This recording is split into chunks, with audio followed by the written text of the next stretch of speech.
예수 그리스도 이름으로 하나님 말씀 증거하겠습니다. 하나님 말씀 마가복음 5장을 보시겠습니다. 하나님 말씀 마가복음 5장 21절에서 24절까지 읽고 35절부터 43절까지 그렇게 읽겠습니다.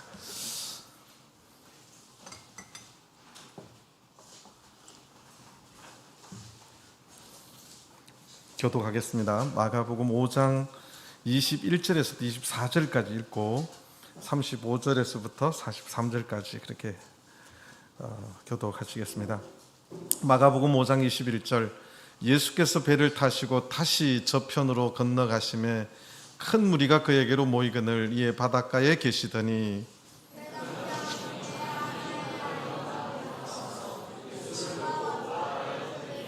많이 간구하여 가로되 내 어린 딸이 죽게 되었사오니 오셔서 그 위에 손을 얹으사 그로 구원을 얻어 살게 하소서 하거늘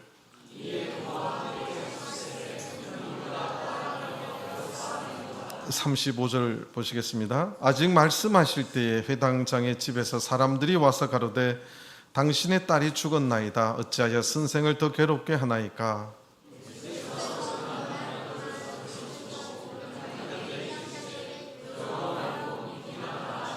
베드로와 야고보의 형제 요한 외에 아무도 따라옴을 허치 아니하시고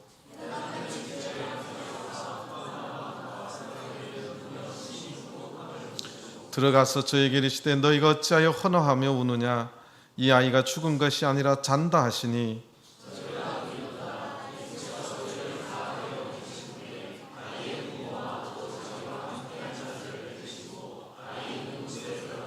그 아이의 손을 잡고 가라사대 달리다 꿈 하시니 번역하면 곧 소녀야 내가 네게 말하노니 일어나라 하심이라.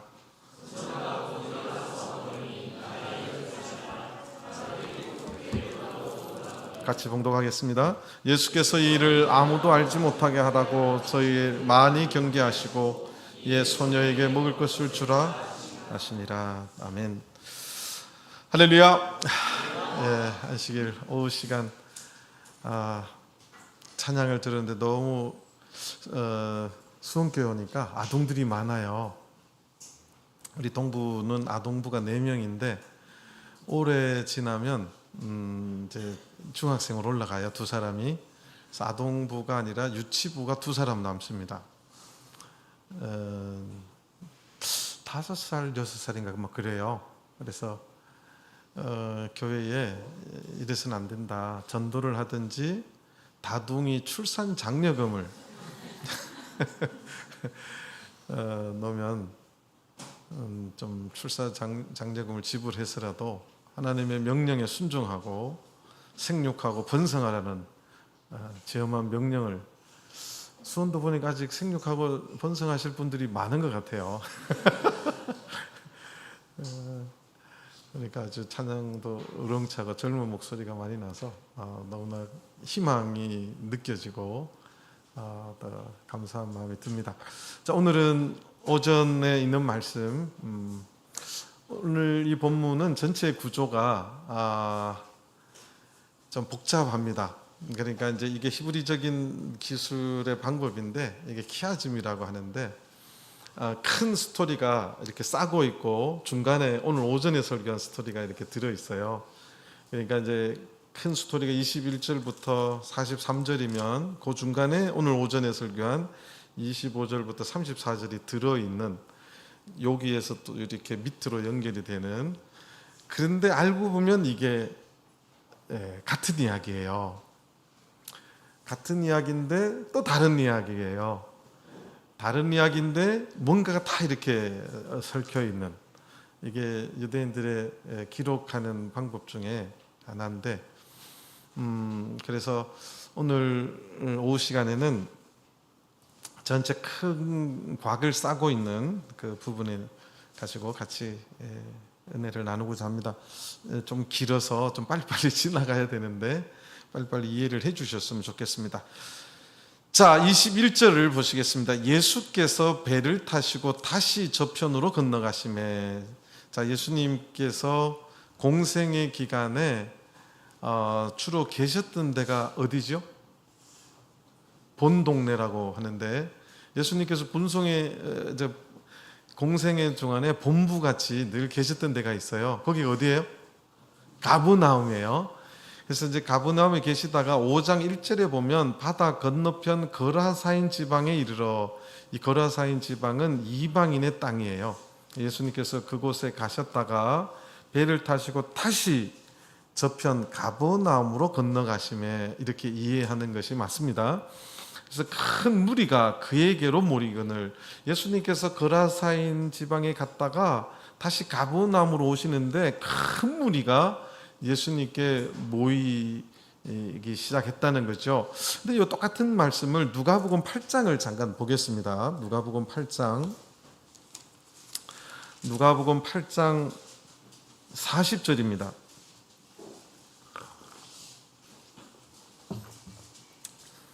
누가복음 8장 40절 보면 예수께서 돌아오심에, 거라사인 지방 갔다가 가버나움으로 돌아오심에 무리가 환영하니, 이는 다 예수님을 뭐 하셨다고요? 기다리셨다.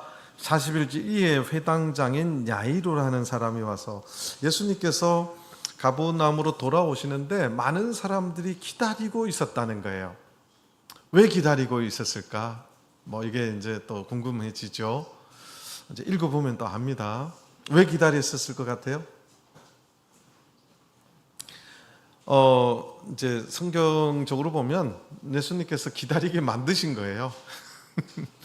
자, 많은 사람들이 이제 모이는데 이에 예수님께서 바닷가에 계시더니, 이것도 이제 웃기는 이야기예요. 호수에 갔다가 거라사인 지방에 갔어요. 다시 배 타고 돌아왔어요. 그러면 그 호숫가에 계셔야 돼요? 동네 마을로 들어가야 돼요?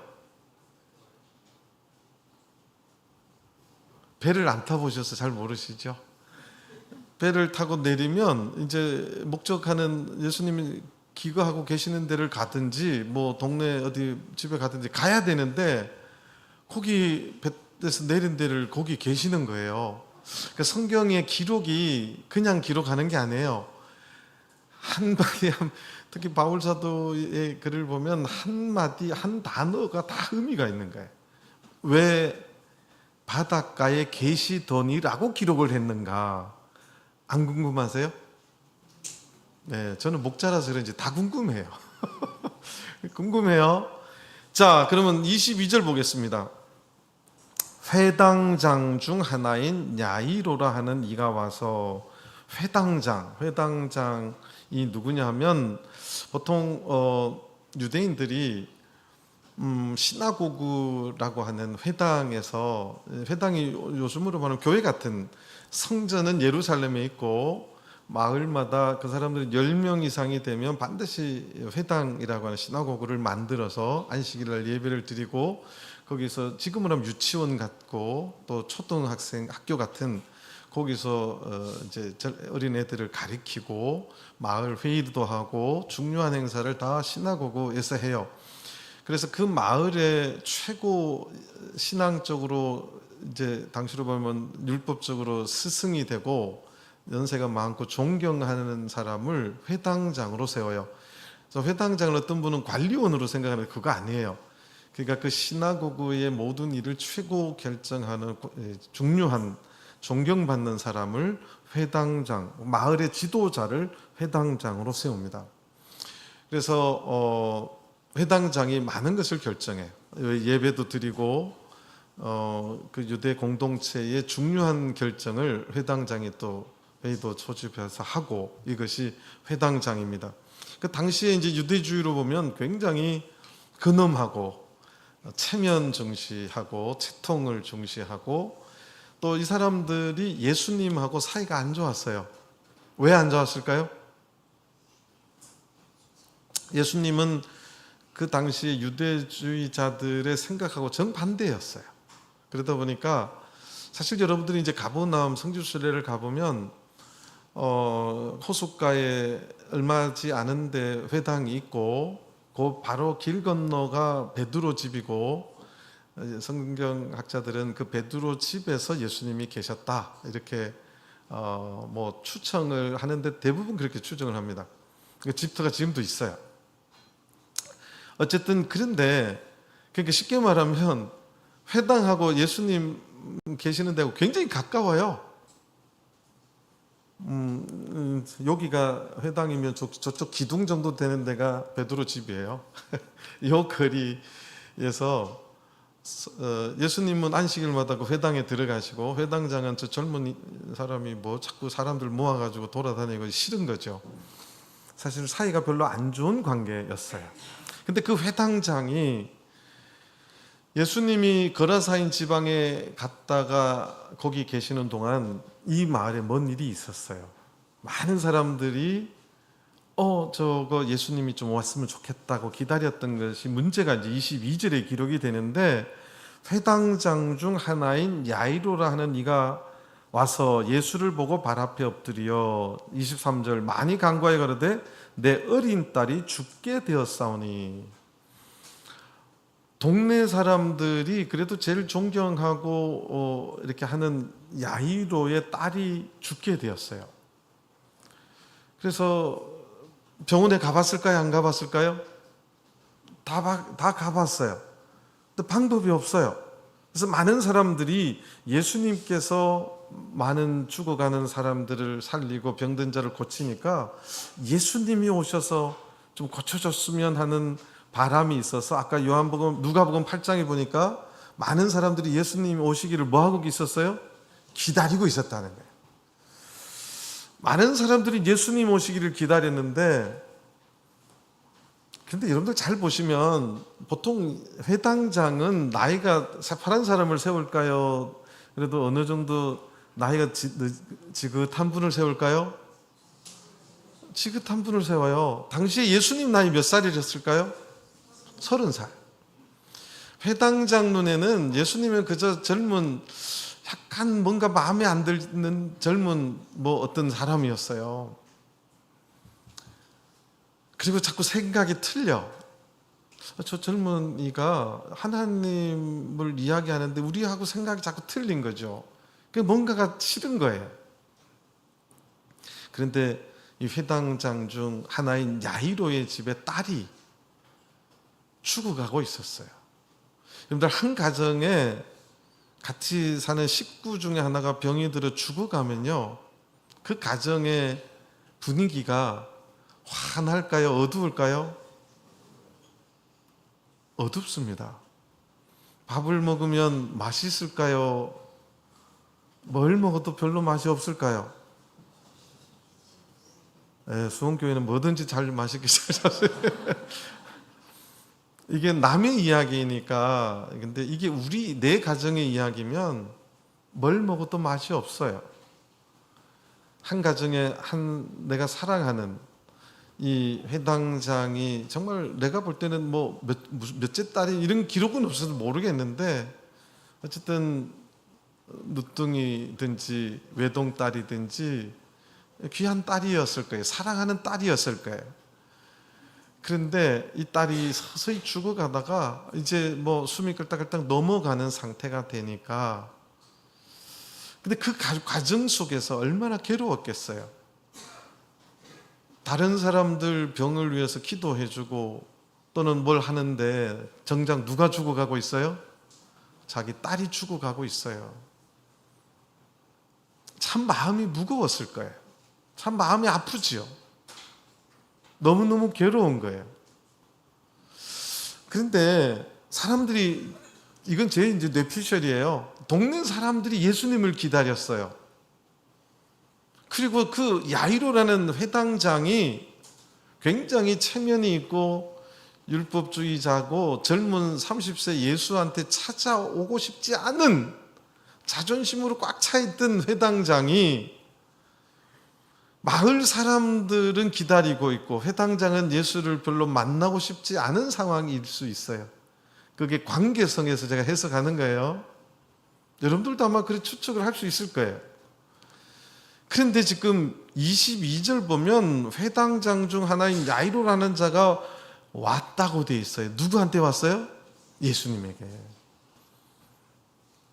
그러면 마을 사람들은 예수님이 오기를 기다렸다고 돼 있어요. 그것을 우리가 이제 생각을 해보면 예수님이 와서 어쨌든 이 딸을 살려줬으면 하는 바람이 있으니까 야이로에게 예수님한테 나가봐라, 예수님을 만나봐라 했었을 가능성이 합리적인 추측이 돼야 안 돼요? 되는 거예요. 만약에 동네 사람들이 자꾸 만나봐라고 요구 안 했으면 회당장은 절대 예수님 앞에 엎드릴 이유도 없고, 회당장이 젊은 사람 예수한테 엎드리는 것은 상상 불가하는 일이에요. 무슨 말인지 아세요? 오늘날 여기에도 처음 오신 분들 중에 나는 절대 예수 안 믿어, 나는 절대 예수 예배고 교회 안 나가, 이런 사람이 있을 거예요. 그게 이제 야이로 같은 사람이에요. 야이로가 어떤 사람이냐? 동네에서 하나님 똑바로 안 믿으면 야이로 와! 이래서 이름이 야이로예요. 야이로 와! 하여튼 맨날 사람들 혼내고 그런 사람이 회당장이에요. 그런 사람이 젊은 사람 예수한테 온다? 이거 상상 불가능한 일이에요. 일어날 수 없는 일이에요. 그런데 오늘 22절 보면 회당장 중 하나인 야이로라 하는 이가 와서 예수를 보고 그 발 앞에 어떻게 했다고요? 엎드렸다고 돼 있어요. 이거는 옛날 우리 마을 시골, 우리 저 어릴 때 시골 말로 보면 구경거리 난 거예요. 구경거리 난 거예요. 이런 일이 있을 수가 없는 일이 발생된 거예요. 그러면 회당장 야이로의 입장으로 보면 자기의 모든 자존심 다 내려놓고 자기의 모든 체면 다 내려놓고 딸을 살리고 싶어서 예수님 발 앞에 엎드린 거예요. 이거는 이런 것이 그냥 쉬운 이야기가 아니에요. 그럼 예수님께서 배 타고 오셔서 마을에 들어가지 아니하고 그 바닷가에 서성인 이유는 누구를 기다린 거예요? 누구를 기다린 거예요? 야이로를 기다린 거예요.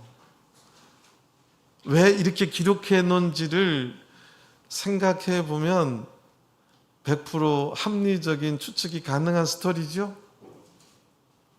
예수님이 야이로가 오기를 기다렸어요. 오늘도 항상 교회에 계시는 주님은 마음에 상처를 안고 괴로워하고 여러 가지 인생의 문제를 가지고 있는 인생들이 오기를 기다리고 있어요. 그런데 언제까지 왜 저는 또 한 발짝 더 나가서 왜 거라사인 지방에 가셔서 한참 있다 오셨을까?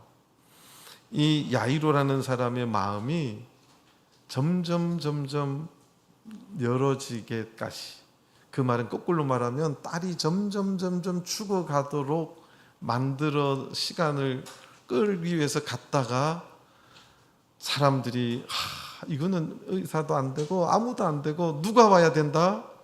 예수님이 와야 되게 하는 상황을 만들기 위해서 가셨다고 저는 생각해요. 그래서 예수님이 바닷가에 계셨는데 야이로가 그 모든 자존심 다 내려놓고 예수님 있는 대로 달려와서 그 발 앞에 엎드립니다. 오늘날도 마찬가지예요. 우리가 교회에 와서 신앙생활 하는데 주님이 가장 기뻐하고 따뜻하게 안아주는 성도는 자기 자존심 다 내려놓고 주님 앞에 엎드리는 자, 주님께서 가장 따뜻하게 안아주시고 반겨주십니다. 근데 오늘날 이 회당장의 모습은 하나님을 믿는 사람이었지만 항상 자기의 자존심으로 똘똘 뭉쳐 있었고 늘 자기 자랑하기에 바빴고 자기가 제일 잘난 줄 알고 그런 사람이었어요. 예수님께서 지금 이 회당장의 마음을 점점 가난하게 그렇게 만들어 놓으셨다고 볼 수가 있습니다. 그래서 회당장이 예수님 앞에 그렇게 엎드렸어요. 이것이 제가 오전에 말한 숨겨져 있는 있는 모습이에요? 마음이 가난해지고 예수를 받아들이고 예수를 믿겠다고 하는 마음이 이미 열려있는 모습이에요. 오늘 참 교회 오신 분이 계시다면 그런 열려있는 마음으로 이 자리에 계시기를 간절히 바랍니다. 하나님께서 그 열려져 있는 마음, 주님 앞에 내가 엎드리는 마음으로 계실 때 하나님의 축복과 행복이 그 마음과 그 가정에 임할 줄 믿습니다. 이 야이로는 사랑하는 그 딸이 죽어가게 되자 이제는 절망 속에서 오로지 예수님 앞에 엎드리는 방법밖에 없어서 그렇게 엎드립니다. 그리고 나서 23절을 보니까 많이 간구했다고 되어 있어요. 많이 간구했다고 되어 있어요. 참 이것도 자존심 상하는 일이에요. 내가 지금 이 마을의 최고 지도자고 존경받는 사람인데 이제 30대 예수한테 우리 딸 살려달라고, 우리 딸 제발 살려달라고, 당신이 정말 하나님의 아들이라면 우리 딸 살려달라고 그렇게 많이 간구하고 기도했다는 사실입니다. 그동안 집에서 회당장이 부부간에 밥을 먹을 때 밥이 너무 같겠어요. 그저 서로 눈물만 흘리고 아무 낙이 없이 하루하루 살았을 것입니다. 가정의 행복이라는 것은 먼 남의 집 이야기였을 거예요. 그래서 이 회당장이 이제 정말 마지막이라는 심정으로 내가 이 예수를 믿고 예수에게 구해보겠다, 이 마음으로 예수님 앞에 나와서 많이 간구했다고 되어 있어요. 교회는 많이 간구하는 곳입니다. 우리 수원교회 모든 성도님들도 주님의 전인 이 교회에 나와서 많이 간구하시는 성도님들 되시기를 간절히 바랍니다. 이렇게 많이 간구하는데 여기 이런 말을 합니다. 내 어린 딸이 죽게 되었사오니 오셔서 그 위에 손을 얹으사 그로 구원을 얻어 살게 하소서. 우리 딸을 살려달라고, 우리 딸 죽어가니까 살려달라고 그렇게 많이 간구를 합니다. 자, 그런데 24절을 보겠습니다. 이에 그와 함께 가실새 예수님께서요 바닷가에 안 가고 배에서 내리고 계시다가 야이로가 와서 엎드리고 우리 딸 살려달라고 하니까 많이 간구할 때까지 기다렸다가 그제서야 야이로와 함께 이제 출발을 했어요. 그런데 아까 구경거리 났다 그랬죠? 우리 동네 저 어르신이 새파란 예수한테 막 와서 절하고 막 우리 딸 살려달라고 하니까 막 사람들이 막 이 어떤 일이 벌어지나 하고 이제 떼시리기로 몰렸어요. 서울 말로는 뭐라 그래요? 하여튼 경상도 말로는 떼시리기라 해요. 엄청나게 이제 억수로 모였어요. 그렇게 모여서 이제 무리가 따라가며 애워싸 밀더라. 자, 야이로의 입장에서는 예수님을 모시고 자기 집에 빨리 데리고 가야 돼요. 천천히 뭔가 장애거리가 생기를 좋아할까요? 빨리 가야 되겠죠. 그런데 사람들이 밀어서 이게 지체가 되는 거예요. 지체가 되고 있어요. 더 나가서 오늘 오전 설교에 12의 혈육병을 앓는 인간 그 여편네가 나타나는 거예요. 이 여편네가 이 새치기 당한 거예요. 이 여편네를 부정하다고 판결하는 사람이 구약에는 제사장이었어요. 그런데 제사장이라고 하는 것이 없어지고 이제는 새로운 제도, 유대사회의 제도가 그것이 회당장이 판결하는 거예요. 그럼 이 여편네를 이 회당장 야이로는 알고 있을까요? 모르고 있을까요? 그러니까 이 여자가 부정하다고 지금 12회를 혈육병 앓는다고 판결하는 사람이 누구라고요? 회당장이라니까? 근데 그 여편네가 새치기를 해가지고 예수님이 또 뒤돌아보고 이게 자꾸 늦어지잖아. 짜증 나요, 안 나요? 그게 이제 오전 스토리예요.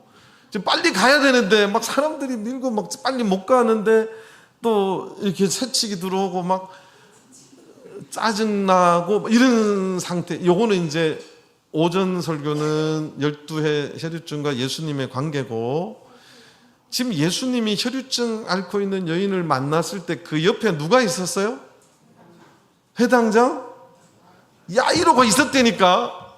이게 내가 그랬잖아. 이게 지금 졸면 이 몰라요. 이게 지금 졸지 마시고 예수님하고 회당장하고 가다가 새치기를 당했지만 예수님 옆에는 지금 항상 누가 있어요?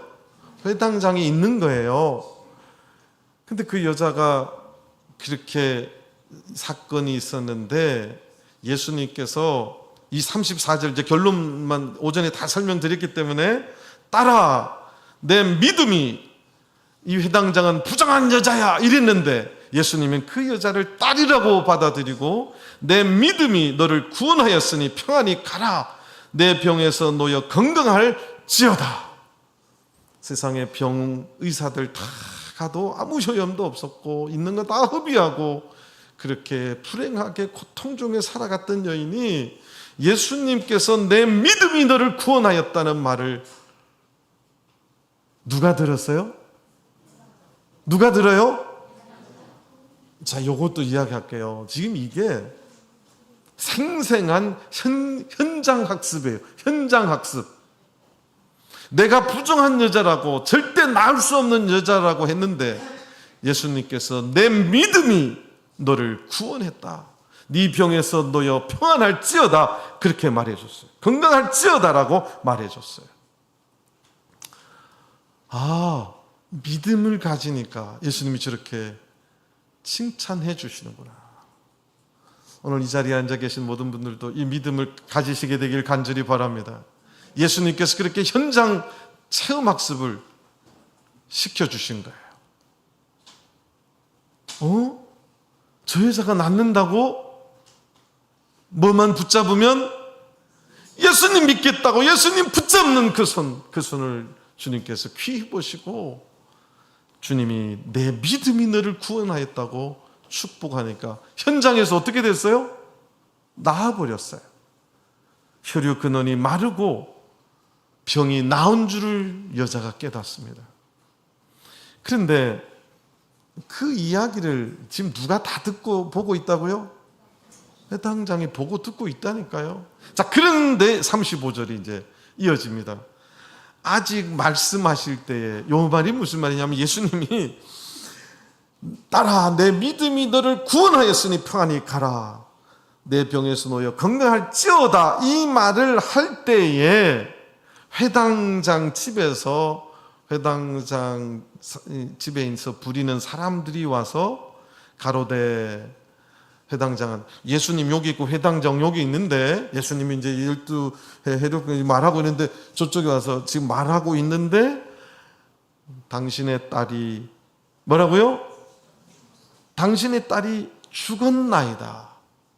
죽었나이다. 어찌하여 옆에 있는 예수 선생을 더 괴롭게 하나이까? 그냥 집에 갑시다. 그 말이에요. 안 적혀 있어요. 또 졸는 눈으로 뭐 어디인지 옆에 있는 선생 예수를 더 괴롭게 하지 말고 뭐 하자고요? 그냥 집에 갑시다. 딸이 어떻게 됐다고요? 죽었다고. 아마 회당장은 틀썩 주저앉았을 거예요.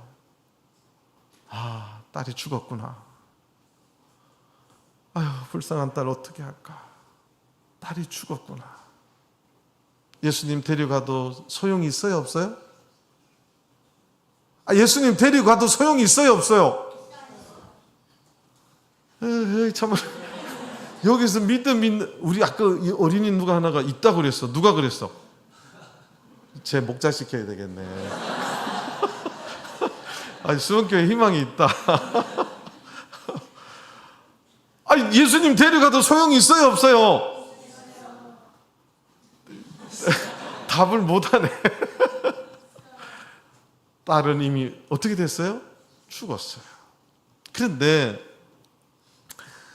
예수님께서 36절에 예수께서 그 하는 말을 곁에서 뭐 하시고? 이야기했잖아. 옆에서 이야기하는 거 예수님이 들을 정도면 예수님 이야기하는 거 누구도 들어요? 참말로 이게 유대인식 기록 방법이에요. 툭 치는데 여기를 보라고 하는 게 아니라 여기를 보라고 이야기하는 거예요.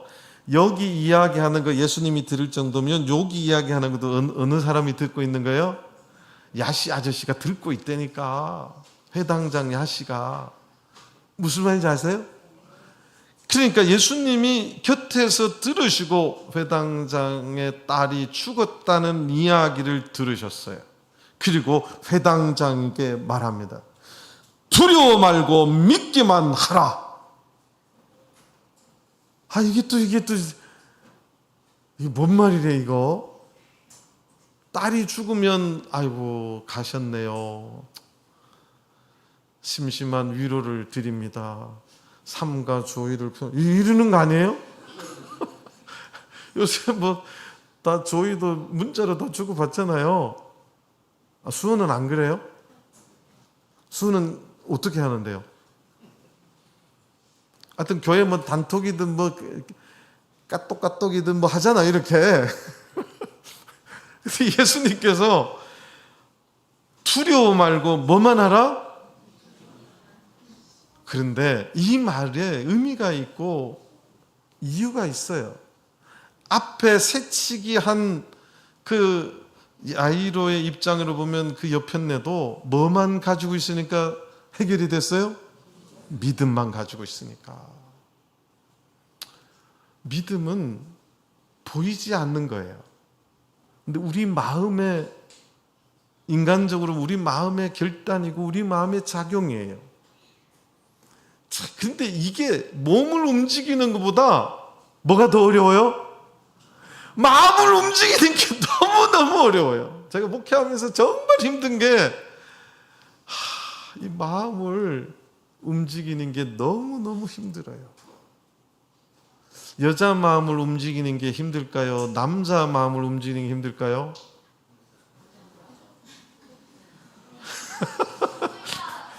제가 목회한 경험은 여자가 쉬워요. 남자분들 마음 한번 움직이려면 힘들어. 진짜 힘들어요. 근데 예수님께서 이 회당장을 아시고 회당장을 이 가버나움의 회당장, 지금 예수님께서 가버나움의 회당을 안식일마다 들락달락 한다니까. 근데 예수님 회당에 들락달락하면 회당장이 어떻게 표정으로 보고 있었을까요? 이렇게 보고 있었을 거예요. 제가 소설을 잘 쓴다니까요. 내 피셜을. 그러니까 지금 회당장은 가버나움의 지도자예요.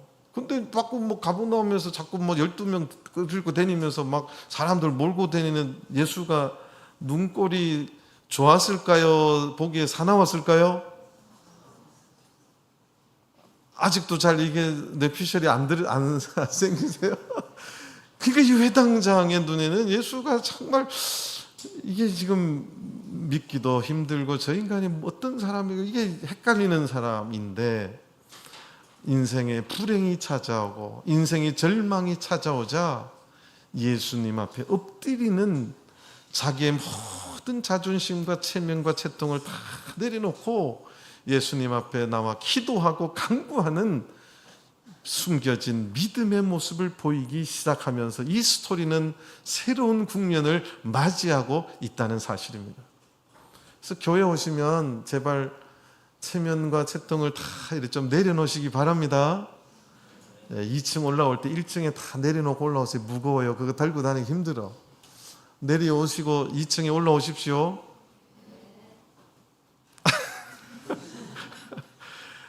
그래서 이 회당장이 예수님께서 두려워 말고 이 죽음이라는 것은 슬픔 이전에 두려움이 제일 찾아오는 공포예요. 그런데 안 죽을 사람이 있어요, 없어요? 제가 중고등부 영어에 가서 사람은 다 죽습니다. 너네들이 멍청하겠어요. 그래서 내가 한번 질문을 해봤어요. 안 죽을 사람 손 들어봐. 이랬더니 안 죽을 사람 손 들어봐. 그래서 어떤 애가 팍 들더라고. 너 몇 학년이냐니까 중3이래. 너는 언제, 그러면 안 죽으면 몇 살까지 살 것 같다니까. 저 800년은 살 것 같아요.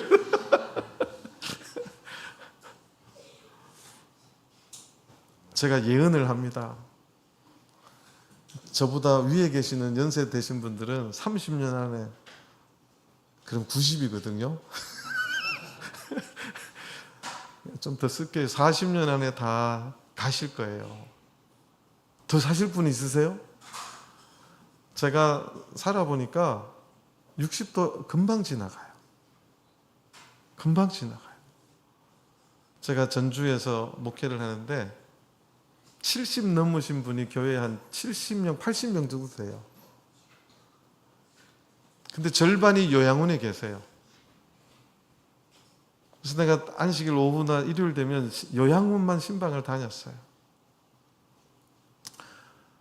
근데 제가 이제 요양원에 가서 어르신들을 만나면 첫 반응이 다 우세요. 아까 허영결 형제님도 막 우시던데 저를 보더니 우세요. 왜 우냐 하면 자기의 이 모습이 너무 초라한 거예요. 그래서 우시는 거예요. 그 다음에 교회를 가고 싶은데 몸이 형편이 갈 수 있어요? 없어요? 못 오시는 거예요. 그러니까 우시는 거예요. 막 우세요. 그래서 제가 이제 안정을 시키고, 제가 이제 또 직구전 질문을 많이 해요. 어르신 인생 짧지요? 그럼 또 막 우세요. 나는 울리고 싶지 않아. 근데 우세요. 인생 짧죠? 제가 또 가끔가다 묻는 게 그거예요. 하고 싶은 거 다 하시고 이렇게 여기 오셨어요. 아직도 할 게 많으세요. 그러니까 할 게 아직도 많대. 인생은 다 그런 거예요. 하시고 싶은 거는 많은데 몸이 요모행 욕꼬라지래요. 그게 인생이에요. 인생 길은 것 같아요? 짧은 것 같아요? 100% 답이 똑같아요. 인생 길다 그래요? 짧다 그래요? 짧아요. 짧아요. 인생 길지 않아요.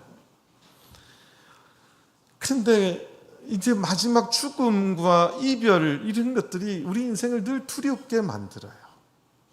두렵게 만들어요. 그런데 예수님을 만날 때 그런 거 두려워하라고요? 두려워하지 말라고요? 두려워하지 말라는 거예요. 저는 집사람하고 죽음에 대해서 늘 이야기 다 끝냈어요.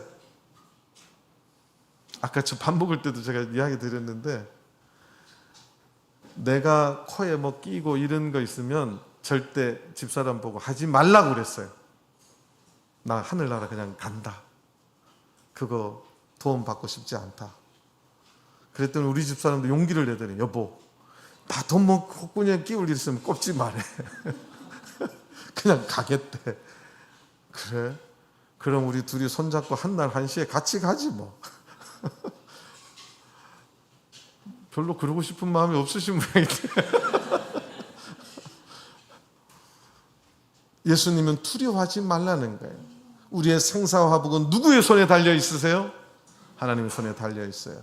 믿기만 하라. 주님께서 믿기만 하라고 이야기하세요. 그리고 나서 37절 베드로와 야고보 형제 요한 외에 아무도 따라옴을 헛지 아니하시고,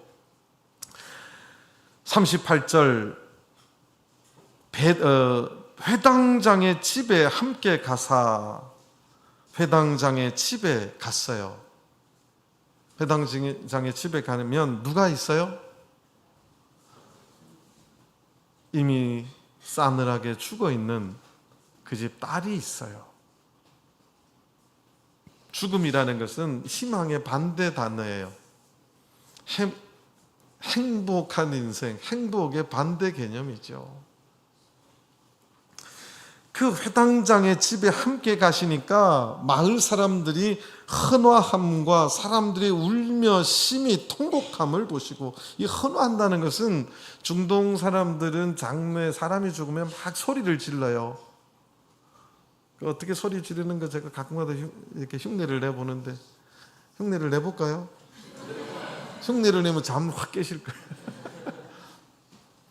그게 헌화라는 말 그대로예요. 막 시끄럽게 떠드는 거예요. 막 소리를 지르고 울면서 막 소리를 지르는 거죠. 왜 그럴까요? 그들의 애곡하는 거예요. 슬픔을 표현하는 거예요. 저 어릴 때, 요새는 장례식장에 가면 아이고 아이고 이런 말 안 하죠? 저 어릴 때는 했어요. 제가 한 고등학교 다닐 때까지 장례식장에 가면 상주들이 삼배 이 모자 이렇게 가 쓰고 삼배 허리띠 하고 어이구 지팡이 잡고 어이구 어이구 이렇게 했어요. 안영재님 봤어요? 그 안영재님 위로는 알아. 밑으로는 몰라. 뭐 제 나이 조금 밑으로부터는 다 보셨을 거예요. 집사님은 보셨죠? 아이고, 예천은 지금도 해요? 예를 중준시해서 아이고 아이고 그 이제 고간다고 그러거든요. 슬픔을 표현하는. 어쨌든 집에 가니까 많은 사람들이 가족들이겠죠. 죽음을 슬퍼하고 울고 통곡하고 있었어요. 그럴 때 39절 예수님께서 뭐라고 하시느냐? 들어가서 저에게 이르시되 너희가 어찌하여 환호하며 우느냐? 이 아이가 죽은 것이 아니라 잔다 하시니. 예수님께서는 막 슬퍼서 죽었다고 헌화하고 우는 사람들 보고 너희들이 어찌해서 헌화하고 이렇게 슬퍼 우느냐?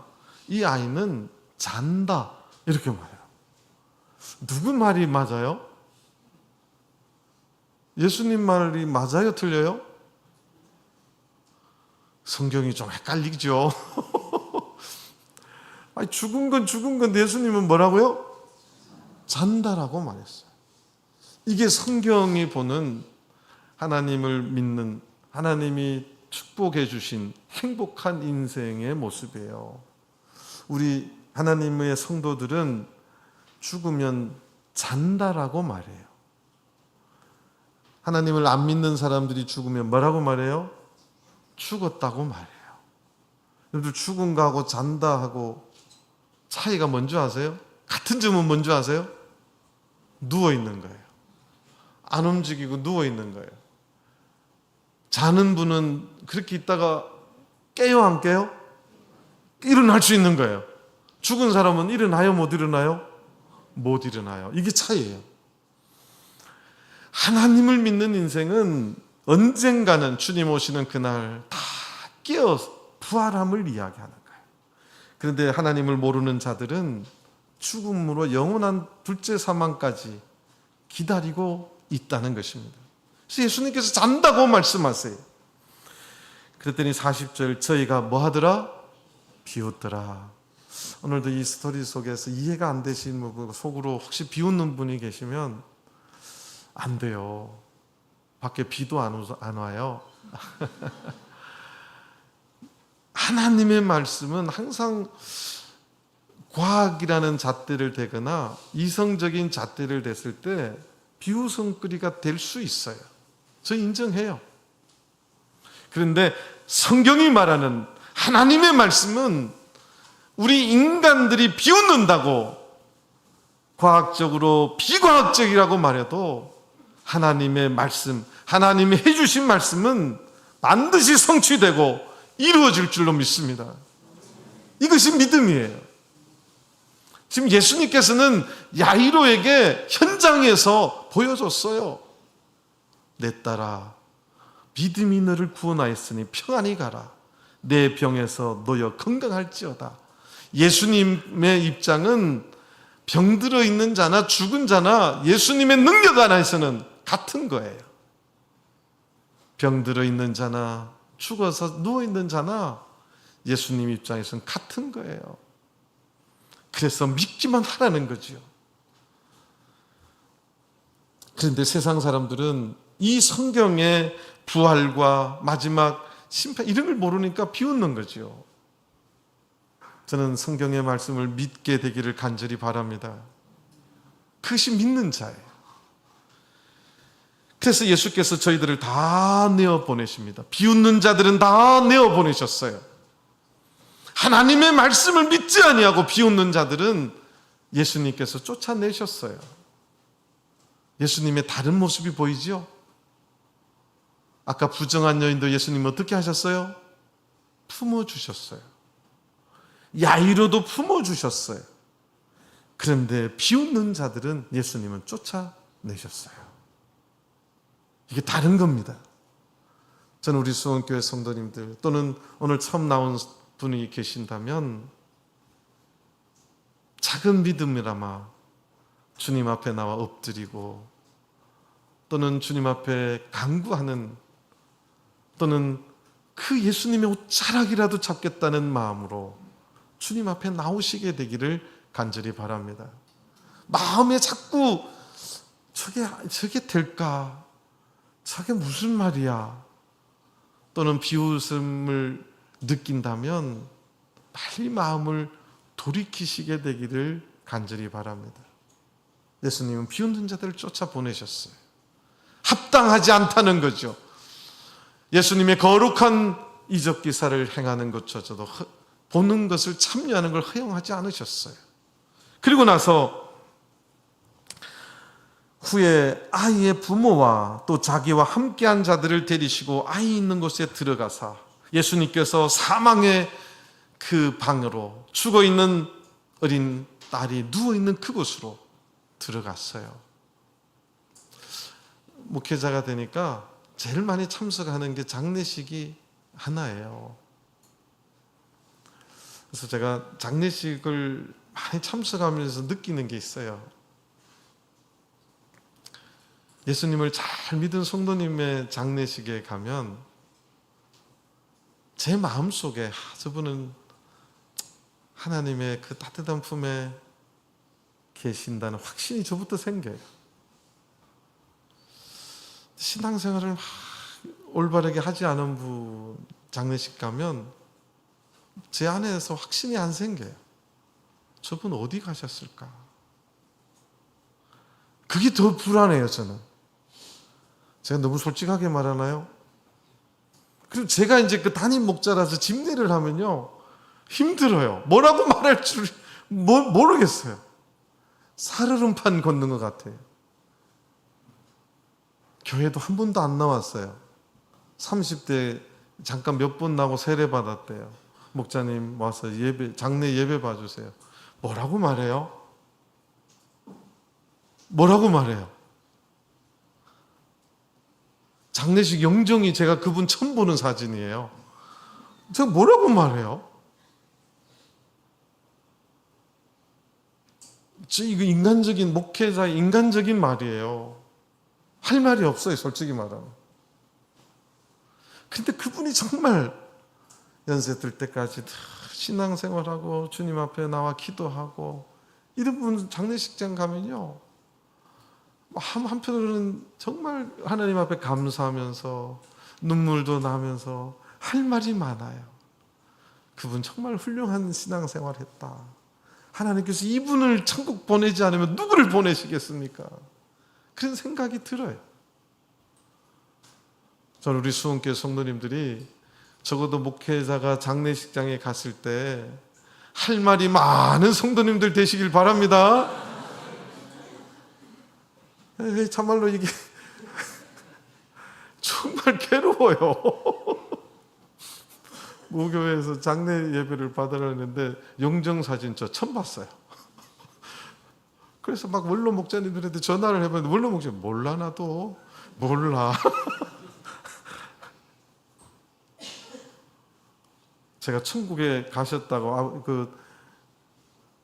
좋은 곳에 가셨다고 말을 하자니 듣는 신도들이 목사님 그거 이상한데요 이럴 것 같고, 대놓고 지옥 갔을 겁니다 이렇게 말할 수도 없고 뭐라고 말해요. 이게 정말 인간적인 고백입니다. 목회자가 솔직해야 되잖아요. 근데 자, 예수님이 보이겠습니다. 41절, 그 아이의 손을 잡고 그 아이의 손을 잡습니다. 이게 그림 언어예요. 예수님께서 일부러 보여주신, 지금 이게 12의 혈유증을 앓는 여인은 누구를 잡았어요? 여인이 예수님을 잡았죠.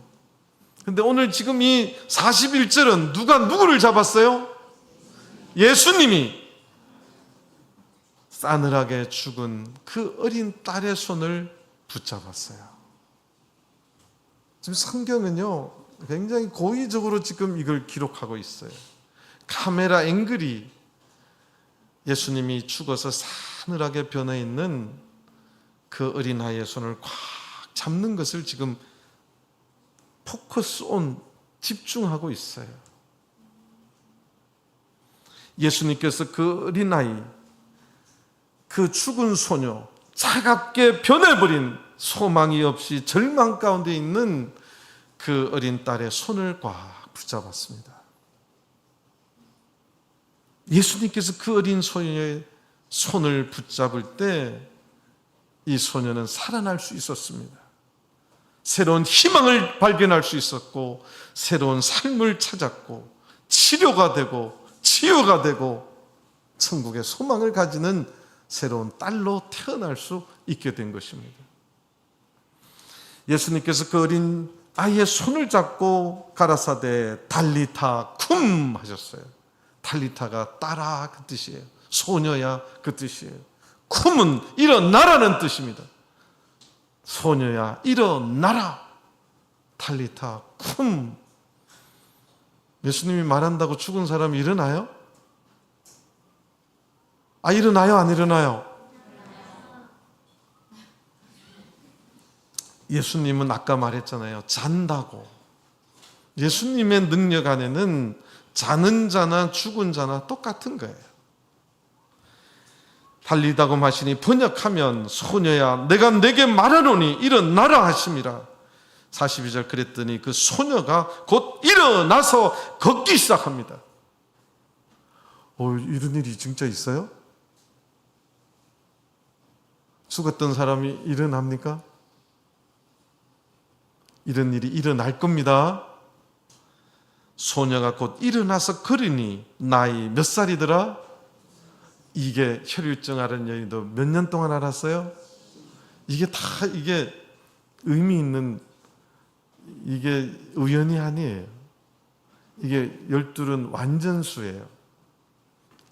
그래서 성경학자들은 이 애가 태어날 때부터 죽을 병에 걸려서 12년을 앓다가 그렇게 간 천선적인 뭔 중병이 걸려서 그렇게 고생하다가 죽은 그런 인생이었다. 12의 혈유증 앓는 여인처럼.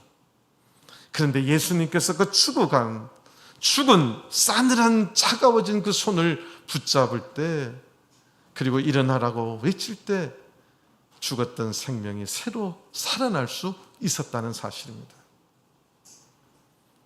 저는 그래서 지금도 올해 이제 총회에서 잃은 양 제로 목회를 해보자. 잃은 양 제로가 뭔지 아세요? 수원교회는 잃은 양이 별로 없어요. 동부는 겁나게 많아. 웃지 마세요. 동부는 잃은 양이 겁나게 많다니까. 괴로워 죽겠어요. 교회 역사가 69년이에요. 전출도 안 가시고 그냥 안 나오는 분이 막 많아. 누가 누군지도 잘 모르겠어요. 근데 그분들을 다 한번 나오게 해보자. 이런 양들을 다 찾아서 한 명도 없이 한번 해보자. 저는 주님 앞에 늘 이런 기도를 하는 거예요. 주님, 근데 신앙이 다 식어서 죽은 자처럼 다 식어버린 그 손, 주님 다시 잡아주시고 다시 일으켜주시고 다시 새로운 생명으로 살아갈 수 있도록 주님 인도해달라고 기도하고 있어요. 수원에도 혹시 그런 분이 있으면 주님께서 그 생명 다시 일으켜주도록 손잡아 주시도록 기도해 주시기 바랍니다. 여러분들도 그 손을 잡는데 동참해 주시길 간절히 바랍니다. 그랬더니 12절 소녀가 곧 일어나서 걸으니 나이 12살이라 사람들이 곧 크게 놀라고 놀라더라. 딸이 살아났을 때 제일 기뻐한 사람이 누구였을까요? 누구였다고요? 야이로. 떡 냈을까요? 안 냈을까요? 떡 냈을까요? 안 냈을까요? 떡 냈다니까. 이 야이로가 예수님을 믿게 되었을까요? 안 믿게 되었을까요? 믿게 되었죠. 아까 베로니카처럼.